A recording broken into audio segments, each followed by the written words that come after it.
Namaste. Welcome, friends. This week, I'm sharing a conversation that was recorded earlier in the summer with Gabor Mate, and it was entitled, "What is Love Asking from Us? Reflections on Palestine and the Bodhisattva Path." Our conversation focuses on the qualities of heart and awareness that go beyond taking sides and truly hold all who are suffering with compassion.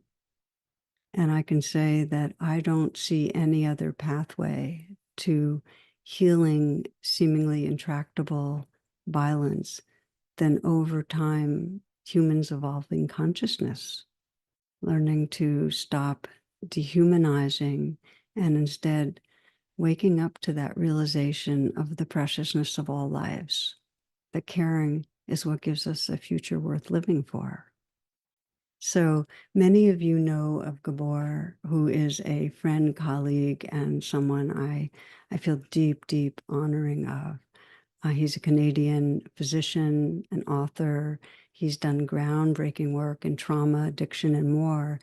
And he brings a very deep, wise, caring understanding to the horror that's unfolding in Palestine. And he's a key figure in the film where the olive trees weep. And it's about the Israeli occupation of Palestine. And this conversation that we had is one of a number that he had with many different types of people. For those of you who are interested in the film and the conversation, you'll see the links here. So I hope you find this helpful. It was a truly meaningful and opening exchange for me. Thank you, Tara, for joining us. This is not Tara's and my first meeting. In fact, just a few months ago, I invited Tara to speak to my students in the therapeutic course I facilitate called Compassionate Inquiry, and particularly on acceptance and compassion. Tara, before we get into the main topic of the conversation, I just want to speak to you a little bit about your own background and relationship to this whole issue of Palestine, Israel, and what's happening there and what's happening here in relationship to what's happening there. You have a large following in the spiritual world, in the mindfulness community. And in December, you published a blog where you began to talk a little bit about your personal history and your personal relationship to this whole issue. And I want to hear a little bit about that. So I take it you're from Jewish background and Holocaust survivors in your extended family, but you were not brought up Jewish particularly. Can you tell me about what was your relationship to Jewishness as you were growing up? Yeah. So as you mentioned, Jewish on all sides, really. And my father spent some time in a kibbutz. He was very starry-eyed, kind of socialist leaning leftist guy who was very excited and inspired by what was possible. And yeah, some of the extended family were lost in the Holocaust. But my parents ended up being Unitarian. I didn't even think of myself as Jewish until more recently, as the sense of my ancestry. And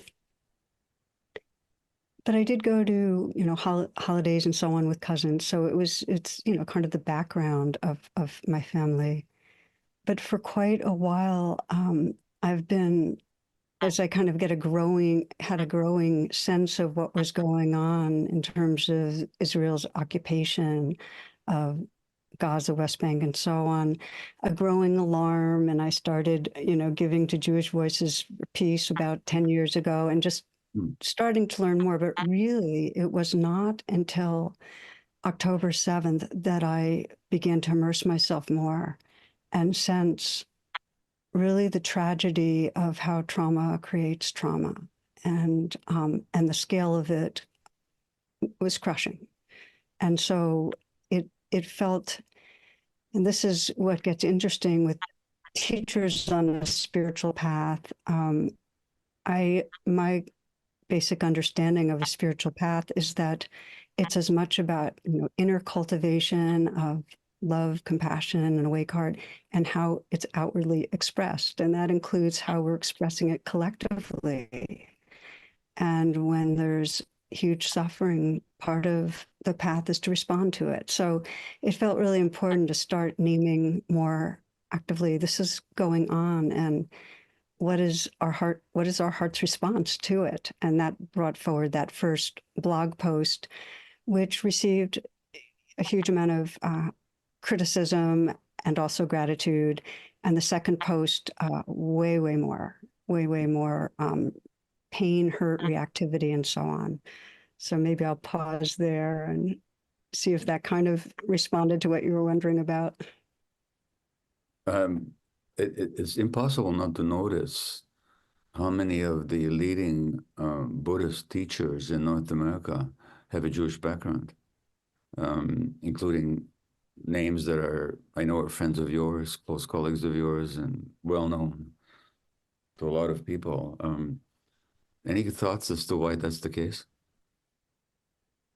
I think that the practices that are very contemplating the nature of reality and that have both a mental and a heart component are really appealing to certain kinds of minds, but not really. I don't want to make that broad a generalization. But what I thought you were going to say is it's striking how few people have been speaking about what's going on, the horror of just the massacre and the scale of it. And it's beginning to shift. I was at a Zoom meeting a couple of weeks ago with 300 people who are deep practitioners and also teachers, really about breaking the silence. But it's slow because there's, some people are very, very concerned about that anything they say will create the kind of injury that will prevent people from feeling that they can then learn from that person. So that's caused a lot of tension in the community. I was going to come to that issue of what to me has struck me as the conspicuous silence of spiritual leaders, whether of a Jewish background or whether or not, or whether even of a Buddhist background or other spiritual paths. Let me come to the spiritual argument as I understand it, if it's an argument, the point of view. And I'm certainly no spiritual adept, but as I understand it, some people say, I haven't spoken out because I don't want to take sides. I haven't spoken out because we're in favor of peace and unity and not creating more division. And as soon as you bring politics into it, you're creating division. And we're all about unity and togetherness. Now, is that a fair characterization of how some people might think about it and why they don't speak? There's a lot of different, that's one. And, people spoke up a lot about Ukraine and spoke up a lot with Black Lives Matter and spoke up a lot with the Rohingya, the oppression of the Rohingya. So it wasn't so hard to take sides on those. I think that the real thing going on is that so many of the students of these teachers would experience any sense of calling for a ceasefire, saying that we don't want to spend our tax dollars on weapons to kill children, that kind of a statement as being, you don't care about me. And that's just to say, Gabor, that, I've gotten a huge amount of email after saying those kind of things. This is what love calls me to say, that we, to fight and work for, permanent ceasefire and this and this and this, that translated as a hateful post that they interpreted as meaning I didn't care about their suffering. Yeah. And I think that's the fear, that in some way anything you say will be interpreted by some as I don't care about your suffering. And that's not what I think that may come up, but I don't think that's enough of a reason not to speak. But I think that's the concern. Well, as the Buddha says in the first very statement of the Dhammapada. Basically, everything is mind in the lead, everything is thought in the lead. And he's implying, I think, is that basically with our minds and with our mindsets, we create the world that we live in. And if you have a certain mindset, then it doesn't matter what somebody says, you're going to interpret it a certain way through your particular perspective. And from a certain perspective, any criticism or what strikes people as criticism of Israel is an attack on Jews. And but That's right. But that's no, one. please go ahead. Yeah. That's on the side of the recipient. Their Yeah. mindset totally filtered. If you ask, well, what does the Buddhist Dharma teach us in terms of what's wise speech? And it's to say what's true and to say what's helpful. And that takes a huge amount of wise discrimination. So I think for some teachers, they are assuming it's not going to be helpful. That's their judgment call, that they can serve more by teaching people how to find an inner refuge in the midst of a chaotic and violent and incredibly cruel world. But that's what they can do. They can teach people to find some inner balance, and then hopefully people will act out of that in a wise way. I think that's probably the best summary of how it's being interpreted by teachers who are being silent, that it's not for them wise speech. Well, and one can certainly salute anybody who helps other people attain a state of inner peace and balance. But I'm just speaking for myself, and I'm not standing behind this point of view because I've kind of let go of it now. But for the first months, I was just enraged at the silence. I was just enraged. Now, my rage is my own problem. My rage is my own not dealing with my own mind, I suppose, but I was very judgmental and I was very disappointed and frankly angry. What you just said is probably, well, it seems an accurate explanation of what people think, but it's also the most charitable explanation, and there's less charitable ones, which is that people are just afraid of losing followers or people are afraid of losing face. I'm not going to ask you to comment on that one unless you want to. Do you Well, want I to do actually, yeah, no, I like being as real as possible. I think that's true. I think Yeah, people want to preserve their standing, their image, and their student, numbers. yeah. And and I just also want to name that, like you, I have had to process my own judgment. I think it reflects something really deep, which is that there's a kind of narrow interpretation of what is a spiritual path, and Mhm. that the spiritual path is meant to focus on our inner work. And to me, the hope for the world is that we do this inner work of waking up our hearts and caring more for the benefit of our shared belonging for the world that we're part of. And that without that peace, what is there to hope for in terms of, any real evolution? So to me, a very Mhm. evolved spiritual perspective is one where you don't separate the inner and the outer, but it takes a lot more courage and it forces you to face a lot of vulnerability. I know I've been having to work a lot with, I'm not super thin skinned, but it hurts to have people that I care about feel like I don't care about them. So, Yeah. so I've had to be with that. The thing I do get is that the people changing and opening and taking more risk isn't going to come out of me judging them, but more me having the capacity to be in communication in a way that they trust that I basically love them and respect them, even if I don't agree with the stance they have. And that's the only way that, at least in my little circle of different teachers, it's going to emerge that people take more of a step out. What's really difficult is to get across to people that by speaking truth, you're not taking sides. You're actually just taking everybody's side, because the people that might believe that by speaking out, you are not recognizing their suffering. What they don't get is what I'm sure you believe, certainly I believe, that the path that they're following is going to increase their suffering. So that it's not that you don't care about their suffering, it's that you see that they're going down a path that's going to create more suffering, not just for the other, but also for themselves. So by speaking the truth, it's not that you're being a partisan. It's that you're saying, people, this is going to create more suffering in the world.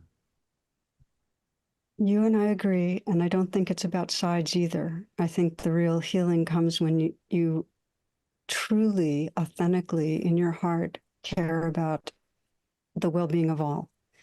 The problem is that's a nice idea, but many people that feel they're speaking the truth also have energetically some bad othering of a side. And I feel like that's part of our work collectively, those of us that really care about what's going on, is to do the inner work that helps us to disarm our hearts, where we, even though we're saying the right things, are angry, blaming, or feeling hatred towards those we feel are the oppressors. And that's really hard work. I mean, it takes a real dedication, but I don't feel like it's enough to stand up and speak the truth of what's going on. It requires a kind of heart energy that really conveys that it's rooted in caring. And that's my attraction to the Bodhisattva path, which is it's fully dedicated to the inner work that becomes the roots of transformational activism. And Well, I think we have to have all of it. let's talk about the Bodhisattva path then. And your first blog, I think, was related to the question of what does love require from us? You know, so, well, words are just words. Historically speaking, the Buddha spoke to all kinds of leaders. He spoke to kings and economic leaders, and as well as those of the lowest caste. He didn't make distinctions. Did he ever take what anybody could call a political position, as far as you can tell? A position on Some social issue that might have been seen by others as radical or inappropriate? Um, not so much. I mean, there was a lot of, I mean, the caste system survived and women were oppressed, and there was a lot of hierarchy there. Yeah. He tried to resolve some conflicts between warring groups, but then that didn't work out so well, so they went on a rains retreat, so I'm not sure, except for that he taught about compassion more on an individualistic level. And this is something else I wanted to bring up, because to me, a lot of the ways that Buddhism and many spiritual paths get interpreted are very individualistic. It's about how do I work with my fear? How do I open my heart? How do I, improve this relationship? How do I get realized spiritually? And I think part of the shift that I really love in the Bodhisattva path, which is the Mahayana tradition, is it becomes more of a collective understanding that we are inextricably belonging to each other. That anything I say or do is going to ripple out and influence the world, and the world's influencing me. We're inter-influencing every moment. And that if we can realize that, then we know that we're acting to relieve it's never my suffering, it's our suffering. And when there's suffering that seems out there, it's part of the suffering that my heart's trying to hold. And so the Bodhisattva path widened it to make it more collective, that we're really waking up for the sake of all beings. It's not an individual project. And that feels, in these times, and I feel like indigenous teachers really teach it beautifully too, that it's the flourishing of all that's necessary. And you find the Bodhisattva teachings, I think, in every major religion. They're just not highlighted often, you know. So the key emphasis really is centering our interdependence, knowing that it's not about a separate self, it's about we, and doing the inner cultivation that really gets it in a cellular way. That Yeah. even as I'm speaking right now, I'm feeling a sense of we with you, and I saw the messages coming from others, that there's a sense of the field of belonging. And when we have that sense of the field of belonging, it becomes quite natural to serve into it. But it takes training. It really takes training, because this culture is so, we are so imprinted with self-concern. I mean, we go around the day and most of the time our thoughts are about moi, you know, like what I need to do and how am I going to impress and what I'm afraid of. And so it takes training. And so I think the attraction again of the Buddhist path for me has been that there are actually very well articulated trainings of the heart mind that help us to wake up into that collective belonging in a way that brings a huge amount of joy and peace, and also motivates us to act, not because we should, not out of obligation, but because it's for us. It's for all of us. Certainly in the Jewish tradition, I think any tradition, there are different strains, there are different dynamics, and some are quite contradictory. I mean, directly contradictory. So in the Jewish tradition, there's the beautiful prophetic tradition of justice for all, of not oppressing the stranger, of not, Tikkun olam. yeah, Yeah, of not coveting other people's lands, um, of of speaking the truth to higher authority, like kings, like telling kings that your desires and lusts are not paramount, but there's a higher truth, which we call God, you know. So there's that tradition, and in Judaism, that tradition is actually enshrined in the official teachings. But at the same time, there's a very chauvinistic, even genocidal,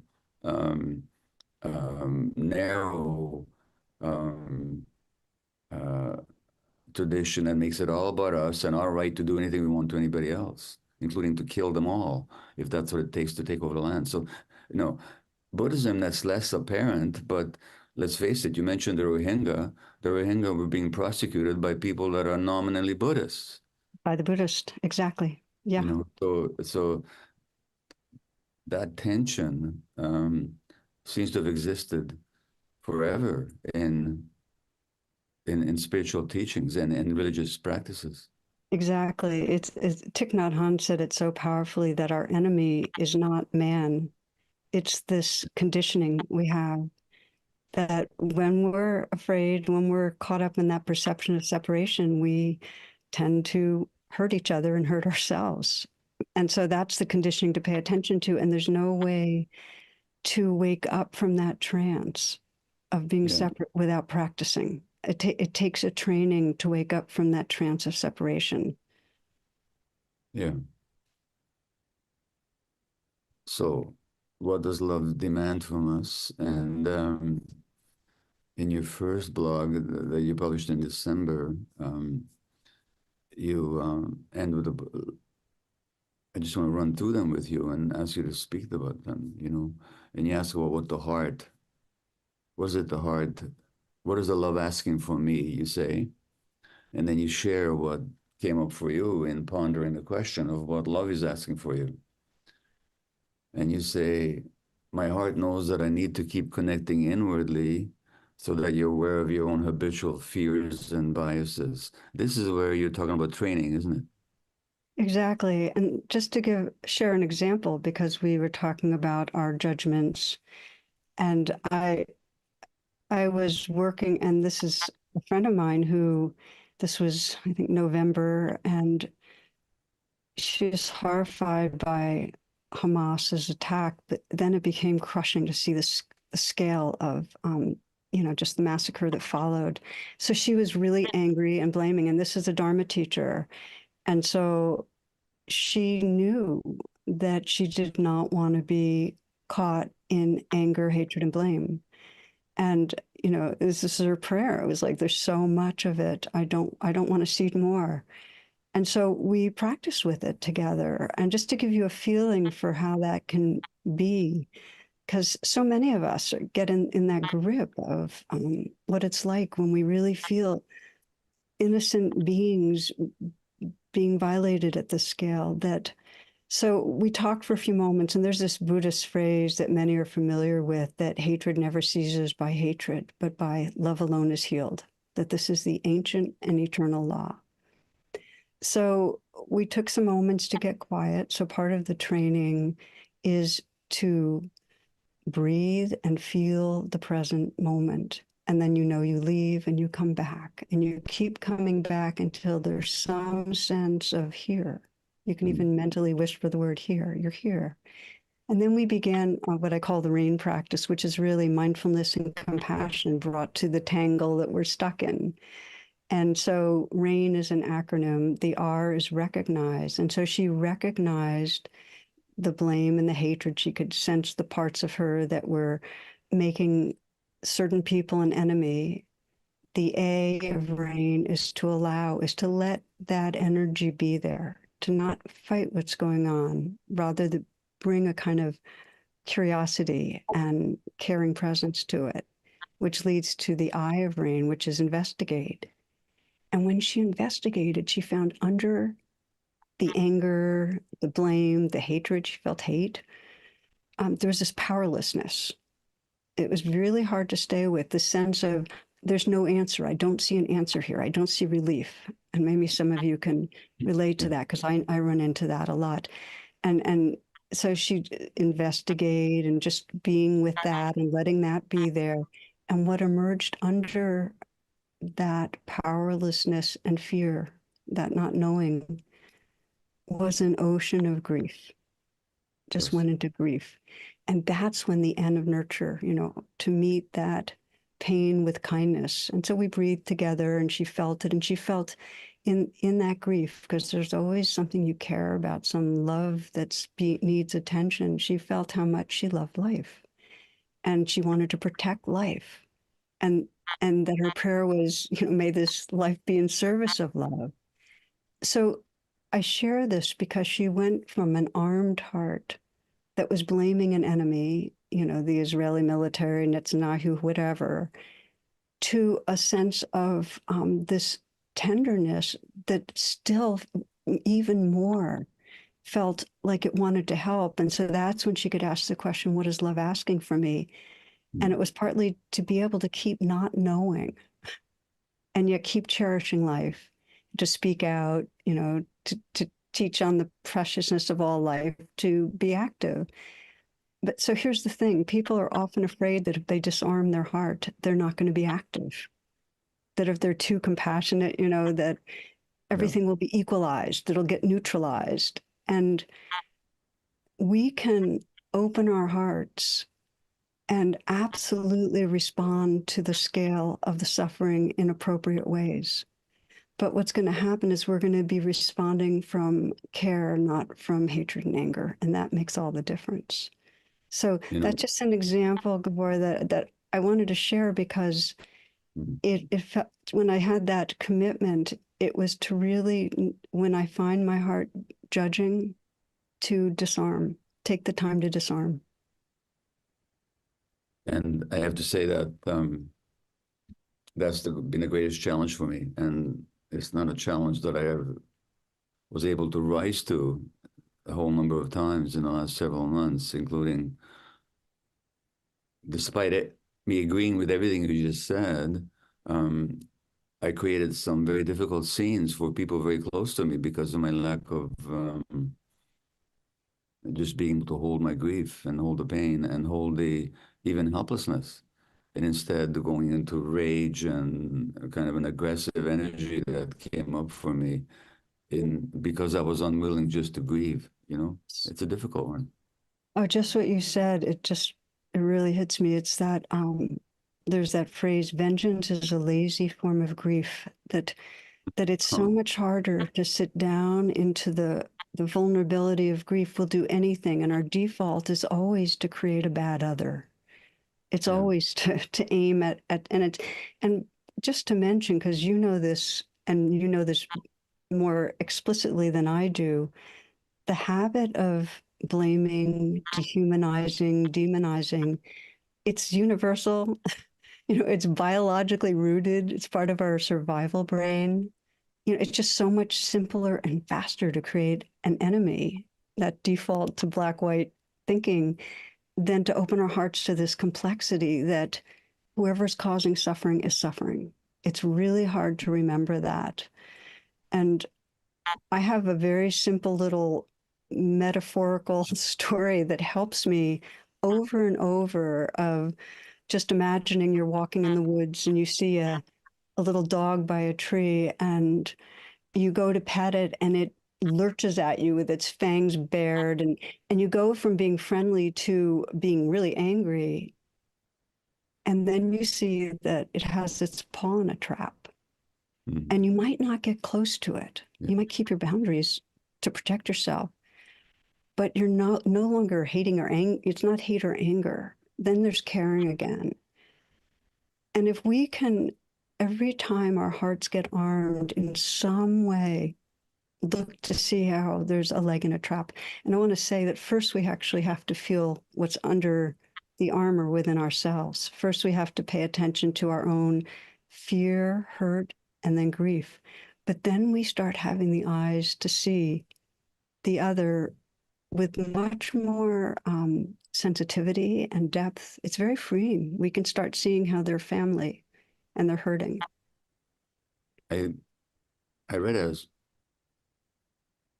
citation ascribed to the Dalai Lama.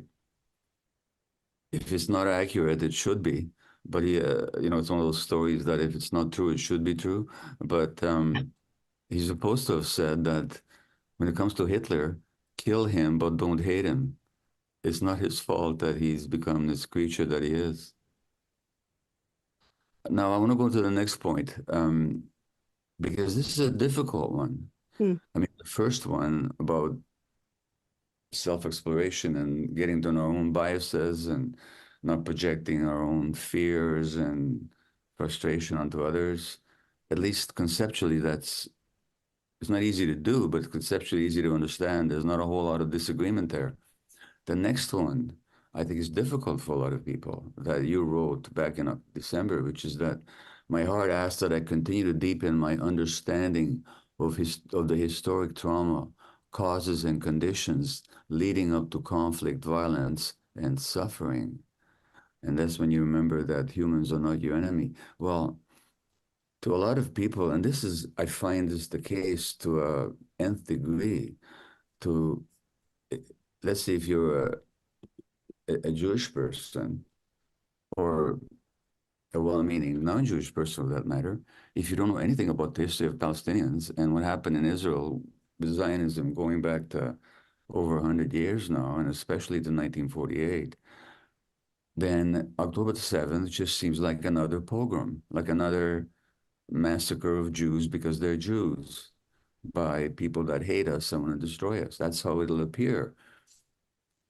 But the Israeli historian Ilan Pappé, with whom I'll have the privilege of having a conversation later on today, he talks about ahistoricism, being ahistorical. Ahistorical means you don't know the history, and it takes a lot of research to actually find out what really happened in Palestine, going back to the beginning of the Zionist movement in the late 19th century, and then particularly in 1948 and ever since. And that research is, of course, discouraged by the media and the major institutions. It's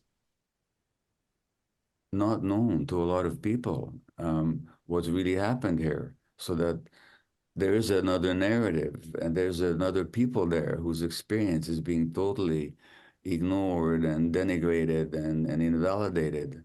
And so that doing that research, which is the second point of what your heart demands. That's a very difficult task for a lot of people because it asks them to challenge a lot of what they believed and they've been told for a long time. Yeah, and it's the reason it feels so intractable because living in different cocoons or realities makes it very hard to wake up empathy and have any communing. So it's going to be up to those who can.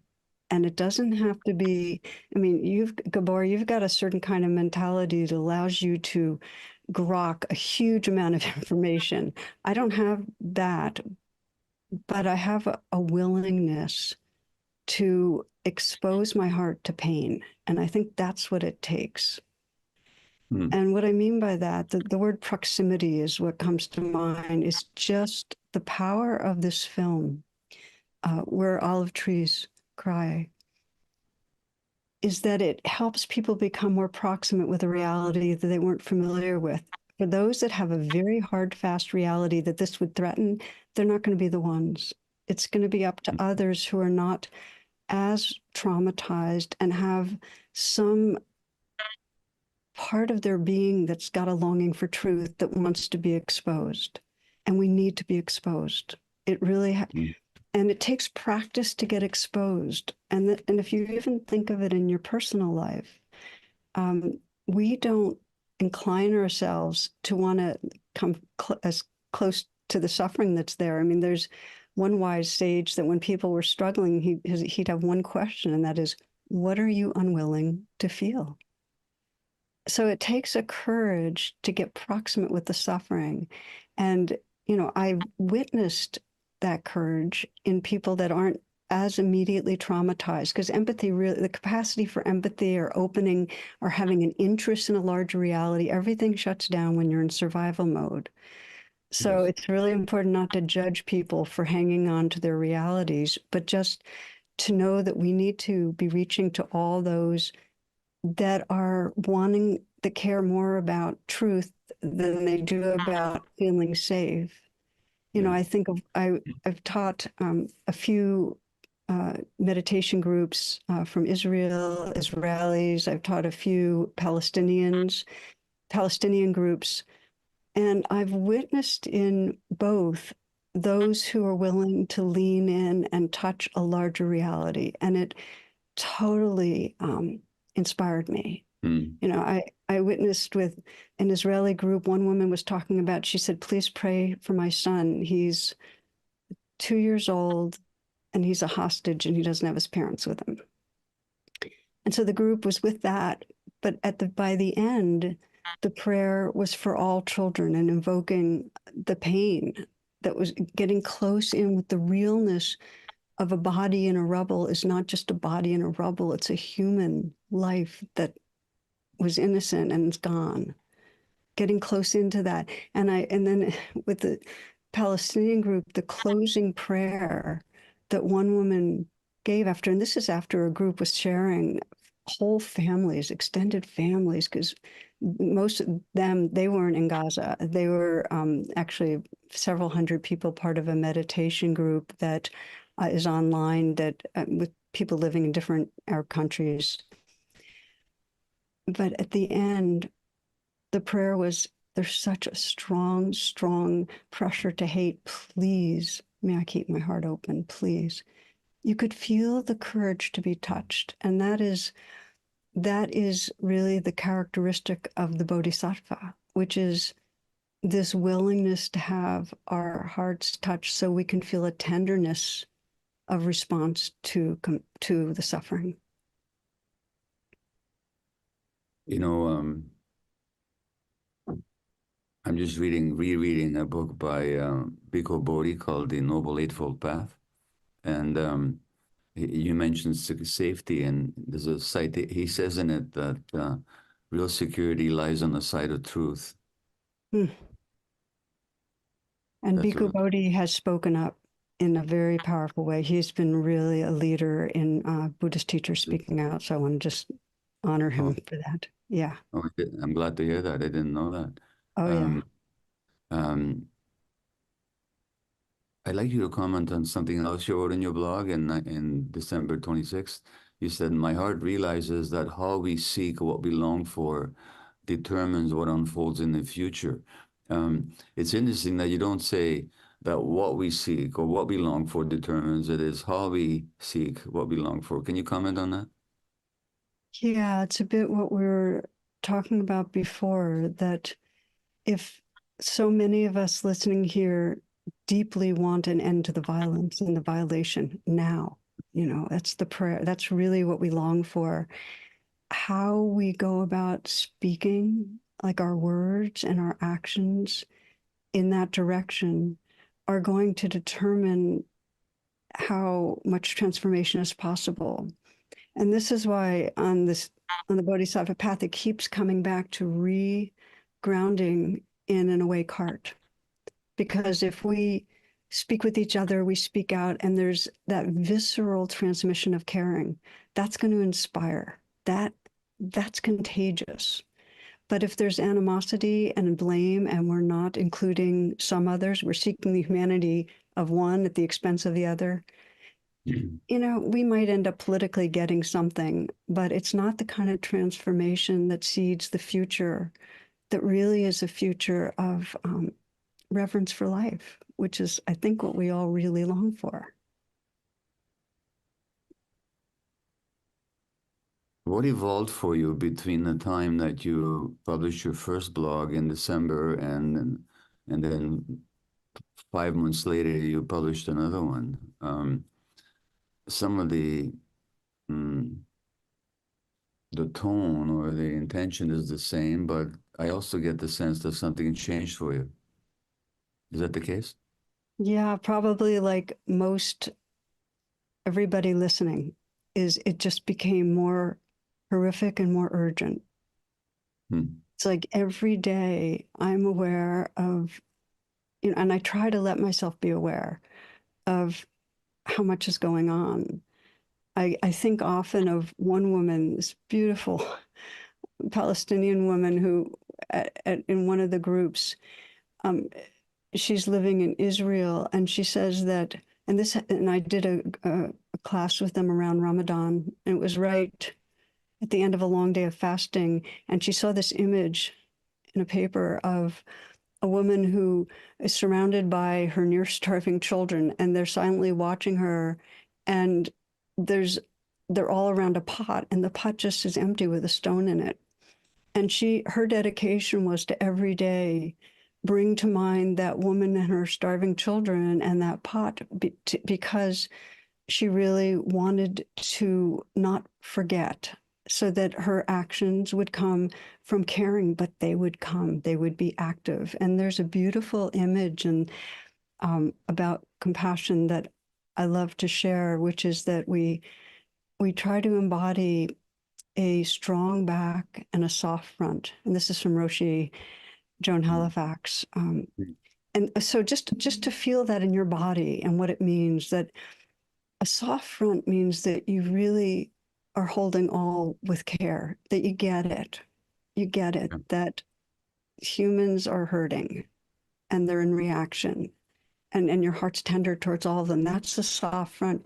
The strong back is that clarity, that discerning mind that knows appropriately to act on behalf of the end of suffering for all, as you said. And so the image that helps me, or the metaphor, is to think of let's say if you're a parent and your child's been bullied, and you're aware of that, and if you immediately start thinking of that bully as an unreal other, and I use unreal because you're angry, blaming, and they're no longer a dimensional sentient being, and just a bad person, that creates the armored heart. So you want to sense that bully has been bullied, that bully has suffered. And you want the strong back that says, and my kid needs protection, and I'm going to protect them, because right now, this is the difference between judgment, which is aversive, and discerning wisdom that says, hey, I got to do something, and has that strength and power and clarity. And I think people are afraid of compassion because they don't think of compassion in its fullness as that strong back that we can go do something and do it together. but keep our hearts open as we do it. You know, as a former Zionist, when I look back on it now, certainly one aspect of it is having the strong back without the tender heart. You know, That's right. because of what happened to us, now we need to be basically ruthless, and to the point where we even deny our ruthlessness, but when we have to admit it, we admit it, but we don't care anymore. You know, we just, and it's a kind of, it's not a working through of trauma, it's more like a solidification of trauma. That's how I see it in retrospect.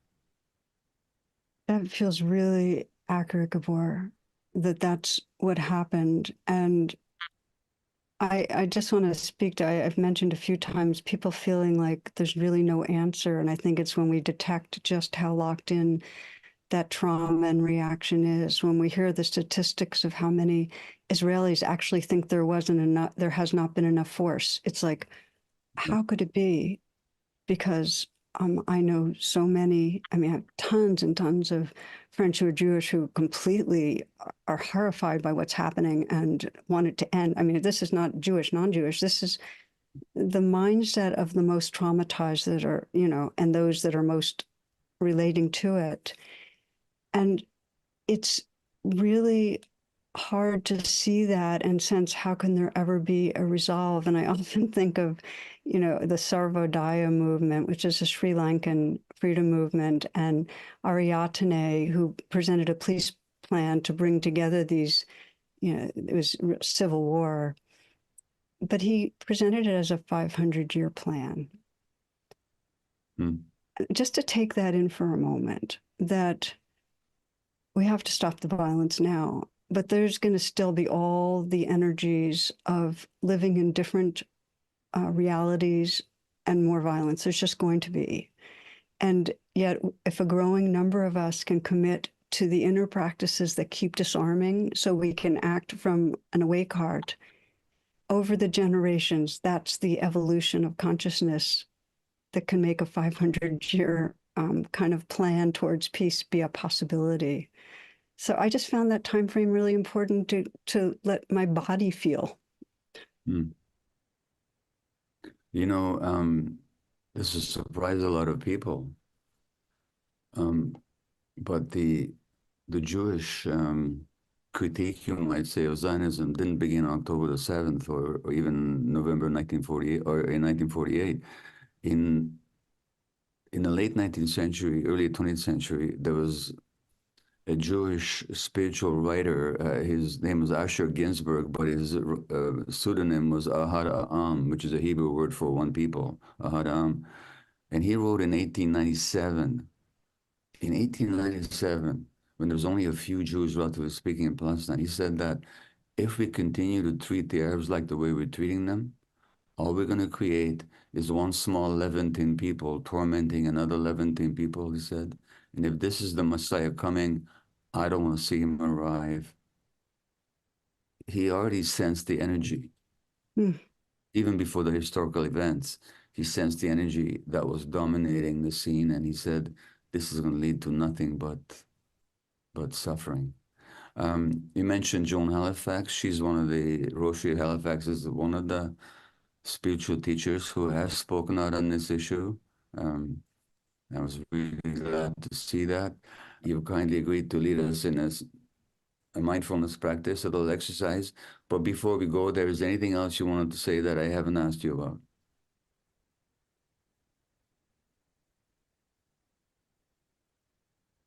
No, I'm sure if there's something else, it'll come up. I think the emphasis is that the inner work of letting ourselves grieve, letting our hearts be broken open is necessary. And it's not to be done alone. Part of the path is to realize that we're in it together and to feel that pain together. The first time I really was able to break down and cry, it was some weeks after October 7th. I went to a vigil in Washington, it was right near the Capitol, where there were, Muslims and Jews, and it was very mixed. And people were standing around. It was beginning right at sunset, and just speaking of the losses. Of one woman an Israeli who was just regularly making,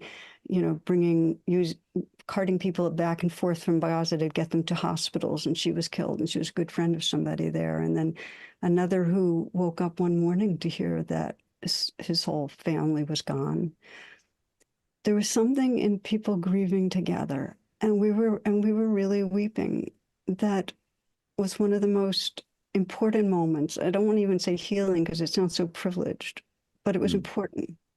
It was important to have my heart broken like that. So just to know that when we do the inner work, it's really to get tender so that our strong back comes from love. And I also want to honor Franco Sesteski, who's a wonderful Buddhist teacher, teaches about death and dying and much, much more. And the phrase, what is love asking, came from Frank. He just said, ask that question to yourself, see what happens. And I've just found that to be, it's not a useful question if I'm not already in some presence, but once I'm in presence, it brings forward a lot of clarity. So that's it. Thank you. Thank you very much. And if you'll kindly lead us in this practice. Yeah. So for all of you, and I'm feeling you all in the field, it's actually very tender and sweet and powerful to feel us together and caring together. And so this is a brief meditation on disarming the heart, because that feels like the work for all of us, really. So wherever you are, just take a few full breaths and let the breathing bring you into presence. And it might be that it's a very full in-breath, and then a slow out breath, slow enough so you can feel the release of the breath. And then another full in-breath, filling the chest and the lungs. Slow out breath, sense of letting go with the out breath. However it's possible to let go, let go. One more breath, inhaling deeply. Slow out breath, releasing, relaxing down the length of your body,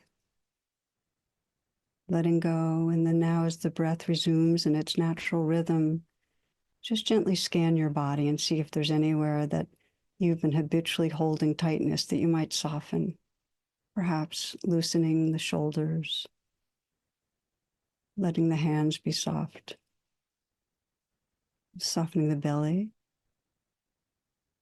The breath can move fully through the torso.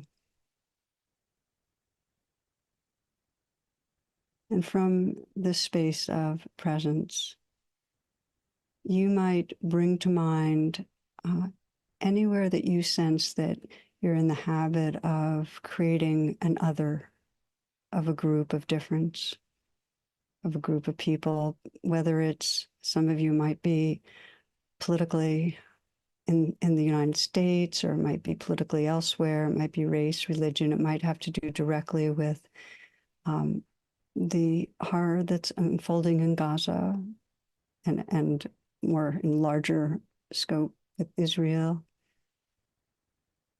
Any othering that brings up judgment, aversion, anger, hatred.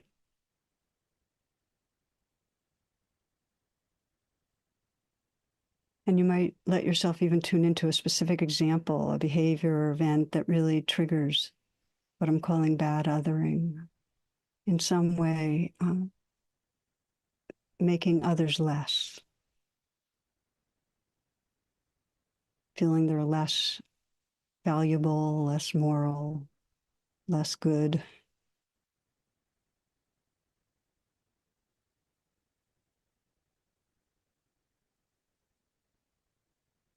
So really let that example be there so you can feel honestly what goes on, what the kind of reaction is. And then make what I call the U-turn, where you bring your attention right inward to where you're feeling feelings. You might sense what you're believing, just as the background thought. What are you believing? Is maybe, well, they're creating terrible suffering in some way. They're hurting me or someone I love or people I care about. Let the background thought be there, but feel into your body where the feelings are. And this is the important part. You might even place your hand on your heart to help bring the full attention into the body. And that's part of nurturing, actually, just to put your hand gently on the body, recognizing what the feeling is. Is it fear, hurt, anger, hatred? Just name it. Mentally whisper the word. Allow it to be there. And investigate more deeply. What's the most deep feeling that you might be unwilling to feel?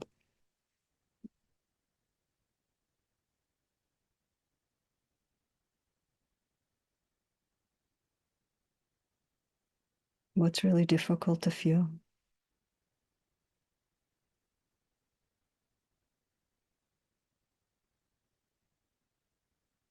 And see how fully you can bring a tender presence to that.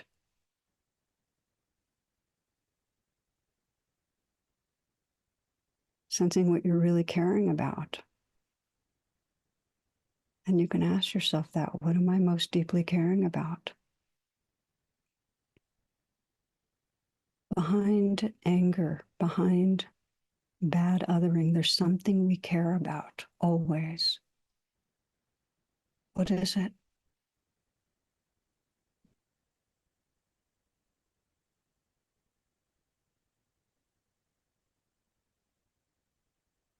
And sensing how you can live and act out of that caring and what that might mean. What is love asking? How does love want you to be? What does love want you to do? Might be to speak out more, to write, to offer time, money, to pray.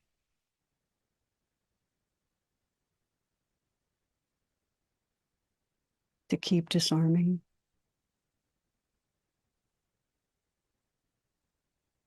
And let your attention go to the other, to the group, to those that you've felt are less, are bad in some way. There's always dehumanizing, less than human.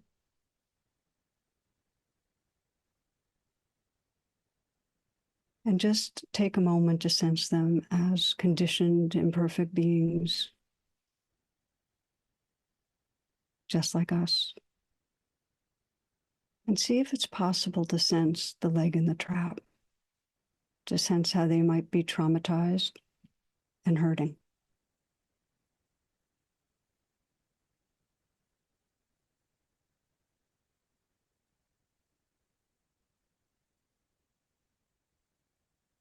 Can you sense them as hurting members of our human family, as parents, children, siblings, friends, who, like you, want to feel safe, want to feel valued, feel loved, feel free? And just notice what happens when you let your heart include them.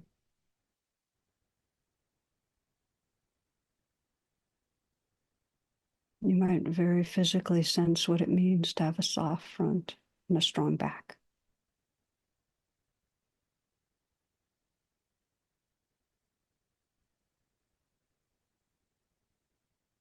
Just sense what it's like to have that boundaryless belonging that informs your action. And again, just to sense, what is love asking?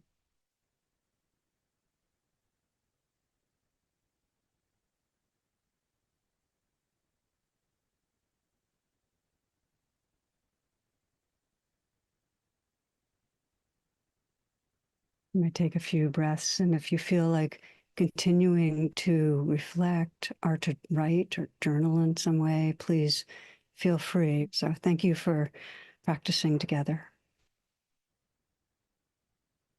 Thank you. Tara, you instructed me, and not just your words, but your presence. I feel a change in me from the beginning of the conversation to the end of it, which is due to how you showed up here and how you speak and how you breathe and how you look. So thank you so much. That's all. Thank you for inviting me because Yeah, it enlarges me. Yeah. well, great.